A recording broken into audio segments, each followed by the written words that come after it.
আমি যদি বলি মন্ত্রণালয়ের ভিত্তিক, আমি শেষ করে দেব, বেশি সময় নিব না, 2-1 মিনিট। 2-1টা পয়েন্ট না বললেই নয়। আমি ব্যক্তিগতভাবে মনে করি না। সুতরাং আইন শৃঙ্খলা পরিস্থিতি উন্নতি করতেই হবে। এই সঙ্গত কারণে আমাদের আস্থা নেই, সকলের আস্থা নেই।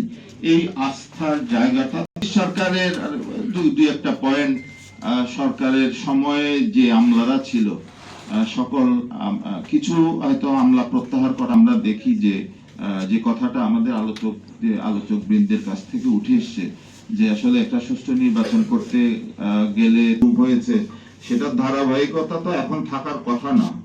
তারপরেও যে স্ট্যাটিস্টিক্স এখানে আসছে সেটি আমি মনে করি এটি হওয়া উচিত ছিল না, আরো কম হওয়া উচিত ছিল, এটি আমি মনে করি। আমার মনে হয় সামনের দিনগুলোতে আমরা যদি একটা সুষ্ঠু নির্বাচন দেখতে চাই তাহলে এটি নিয়ন্ত্রণ অবশ্যই করতে হবে। এটি আর অনেক কিছু এখানে দুর্নীতি, সেগুলো এখনো রোধ করা সম্ভব হয়নি। এবং শিক্ষা মন্ত্রণালয় যে সিদ্ধান্ত গ্রহণের দীর্ঘসূত্রিতা দেখি, আমি একটা উদাহরণ দেই। এটা কুয়েটের, ওখানে কোনো উপাচার্য দিতে পারেন নাই, ওখানে 5 মাস ধরে কর্মচারী-কর্মকর্তা শিক্ষকরা বেতন পাননি, অথবা শিক্ষা কার্যক্রম 5 মাস চলে নাই। তাহলে একটা মন্ত্রণালয় এটি আমি বলবো যে যেটা সাংঘাতিক ভাবে তাদের একটা ব্যর্থতা রয়েছে।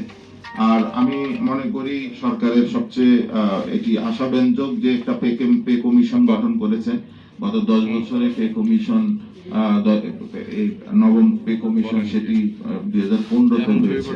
সুতরাং আমরা আসলে এই পে কমিশনের এটি সফলতা দেখতে চাই। আর কথা বাড়াবো না। স্বাস্থ্য ক্ষেত্রের কথা যদি বলি, এখানে যারা নিহত হয়েছেন তাদের কামনা করি, কিন্তু যারা হয়তো যিনি স্বাস্থ্য উপদেষ্টা হিসেবে দায়িত্ব পালন করছেন তার যে সামর্থ্য এবং যোগ্যতা নিয়ে কিন্তু এখানে প্রশ্ন আছে।